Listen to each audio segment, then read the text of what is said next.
CNN fired you for speech they deemed anti-Semitic. Why? Yeah, I don't know. They still haven't told me that. They never told me it was anti-Semitic, and it wasn't anti-Semitic. Well, for people that don't know, what did you say that allegedly got you fired? We're gonna play That the got clip you too. fired. We have an opportunity to not just offer solidarity in words, but to commit to political action, local action, and international action that will give us what justice requires, and that is a free Palestine from the river to the sea. Yeah, I gave a speech at the United Nations. It wasn't like I had like a one-liner. It was a 22-minute speech where I laid out a criticism of the Israeli government. After you came from Palestine? After I came from Palestine. I got off the plane, went straight there. And after I gave that interview, there was some pushback. Some people were criticizing me. And then the next morning, I got a call from CNN. And they said that that the speech was not in line with their values. I said, well, which part of the speech?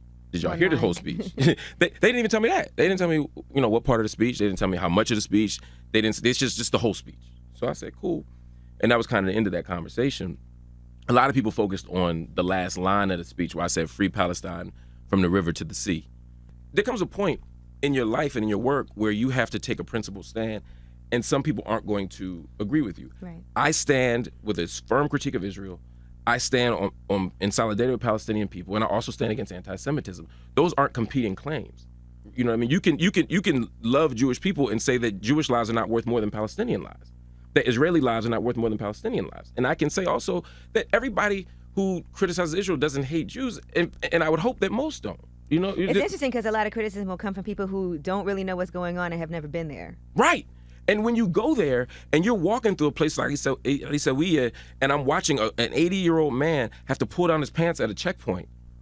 The lack of, when I'm watching children go through checkpoints, the ritual humiliation of being a child walking through checkpoints. When I'm watching women have to go through forests and bushes to go around checkpoints, 80 and 90-year-old women to sell vegetables in East Jerusalem, and then they get fined and they lose all their money. When I'm watching children getting beaten with nightsticks, when I'm watching stop and frisk on Via Dolorosa, the very walkway where Jesus occupied the 7 stations of the cross, when I'm watching that happen, and I'm also watching children being stopped and frisked, which is outside the tradition of any religion. When I'm watching people being killed and maimed, and I'm watching this, there's no way I can see that and not speak out against it. Right.